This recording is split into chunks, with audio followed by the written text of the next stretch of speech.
परिणीति, परीक्षा, प्यार और प्रतिशोध की आग में जलती नियतिप्री की आंखों में अचानक चमक लौट आई थी। वह कुछ देर तक छत को निहारती रही, फिर जैसे ही उसकी नज़र पास रखी तस्वीर पर पड़ी, उसकी धड़कनें तेज हो गईं। तस्वीर में वो, प्रीत और संजू थे, साथ में हंसते हुए। एक सेकंड में जैसे किसी ने पूरे फ्लैशबैक का दरवाज़ा खोल दिया।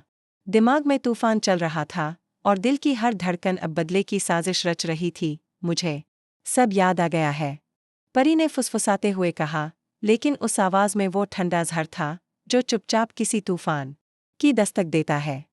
उसी वक्त अस्पताल के एक और कोने में नीति और उसकी माँ खड़े थे। संजू जिस बेड पर पहले लेटा था, वहां अब नीति की माँ चादर ओढ़कर लेटी हुई थी, ताकि कोई पहचान न पाए कि असली संजू अब वहां नहीं।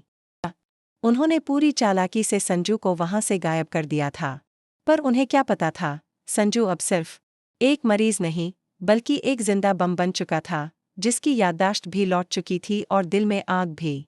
प्रीत को जैसे ही आदित्य ने मांग में सिंदूर भरकर अपनाया, पूरी दुनिया जैसे उसकी मुस्कान में समा गई थी। लेकिन वो नहीं जानती थी कि उस खुशी की कीमत उसे कितनी जल्दी चुकानी पड़ेगी। इसी बीच निशा, जो अब तक सिर्फ एक प्यादे की तरह इस्तेमाल होती आ रही थी, अब अपने असली चेहरे के साथ सामने आने लगी थी। दरअसल निशा नीति की बेटी नहीं, उसका सबसे खतरनाक अस्त्र थी। एक ट्रेनिंग पाई हुई साइकोलॉजिकल मैनिपुलेटर, जो किसी की भी जिंदगी को पल में बर्बाद कर सकती थी। वो परी को सिर्फ हटाना नहीं चाहती थी, वो उसका अस्तित्व मिटाना चाहती थी। परी को जब पहली बार निशा ने सामने आकर चुनौती दी, तो उसके शब्द थे, तुम सिर्फ अतीत हो परी, और मैं भविष्य। और भविष्य को अतीत से डर नहीं लगता। पर परी अब वो मासूम लड़की नहीं रही थी जो कभी प्यार में धोखा खाकर टूट गई थी। अब वो एक ज्वाला बन चुकी थी, जिसने ठान लिया था कि वो नीति, निशा और उनकी हर चाल का जवाब खुद अपनी तरह देगी। पर्दे के पीछे की सच्चाई। जब परी और संजू की मुलाकात होती है, तो एक बड़ा खुलासा होता है। संजू बताता है कि अस्पताल में जिस रात उसकी एक्सीडेंट हुआ था, वो एक्सीडेंट नहीं था। नीति और निशा ने मिलकर उसकी ब्रेक फेल की थी। परी का खून खौल उठा, अब ये खेल खत्म होगा, उसने कहा, लेकिन मेरे तरीके से। प्रीत को जैसे ही यह सब पता चला, वह फूट फूट कर रो पड़ी। आदित्य उसे चुप कराने की कोशिश कर रहा था, लेकिन प्रीत ने उसका हाथ झटकते हुए कहा, तुमने मुझे पत्नी तो बनाया, लेकिन क्या कभी सच में मेरा साथ दिया? जब मेरी बहन मरने की कगार पर थी, तुम कहाँ थे? आदित्य खामोश हो गया, एकदम लाचार। अब बदले की बारी थी। तीनों, परी, प्रीत और संजू, ने मिलकर एक प्लान बनाया। लेकिन यह प्लान किसी साधारण बदले जैसा नहीं था। यह एक ऐसा जाल था जिसमें हर सच्चाई को उजागर करना था, सबके सामने, सबूतों के साथ। सबसे पहले उन्होंने निशा को निशाना बनाया। संजू ने निशा को एक इमोशनल जाल में फंसाया, जहां वो सोचने लगी कि संजू अब भी उससे प्यार करता है। लेकिन जैसे ही निशा ने उसका हाथ पकड़ा, एक कैमरा फ्लैश हुआ। वो पल रिकॉर्ड हो चुका था, और इसके साथ कई पुराने सबूत जो दिखा रहे थे कि कैसे निशा ने प्रीत को बदनाम करने के लिए फर्जी मेडिकल रिपोर्ट्स तैयार करवाई थीं।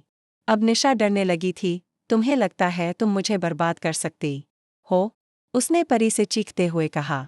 परी ने उसकी आंखों में आंखें डालकर जवाब दिया, बर्बाद नहीं, खत्म। नीति का असली चेहरा अब बारी थी नीति की। परिणीति की 300 एपिसोड की कहानी में जो राज सबसे बड़ा था, वो अब सामने आने वाला था।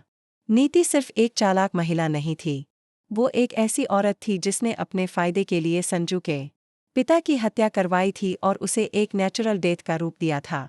ये बात किसी को नहीं पता थी, सिवाय एक बुजुर्ग डॉक्टर के जो अब तक गायब था, लेकिन अब परी और संजू ने उसे ढूंढ निकाला था। डॉक्टर ने सबके सामने आकर कोर्ट में गवाही दी कि कैसे नीति ने उसे धमकाकर मेडिकल रिपोर्ट बदलवाई थी। पूरा कोर्ट रूम सन्न रह गया। नीति के चेहरे से रंग उड़ चुका था। नहीं, ये सब झूठ है, नीति चिल्लाई। लेकिन अब उसके चिल्लाने से कोई फर्क नहीं पड़ने वाला था। उसके खिलाफ इतने सबूत जमा हो चुके थे कि पुलिस ने उसे कोर्ट रूम से ही गिरफ्तार कर लिया। लेकिन कहानी यहीं खत्म नहीं होती। जब सबको लगा कि अब सब ठीक हो गया है, तभी एक और धमाका हुआ। अदालत से लौटते वक्त जब संजू, परी और प्रीत एक कार में थे, उनकी कार को एक ट्रक ने टक्कर मार दी। तीनों बुरी तरह घायल हुए। प्रीत कोमा में चली गई। संजू का एक पैर खराब हो गया और परी को कुछ दिनों तक बोलने की शक्ति चली गई। जांच में सामने आया कि ट्रक ड्राइवर कोई और नहीं बल्कि निशा का बॉयफ्रेंड था, जिसे उसने जेल से बचाने के लिए पैसों का लालच देकर ये काम करवाया था। निशा को दोबारा गिरफ्तार किया गया, लेकिन इस बार वो जेल नहीं भेजी गई।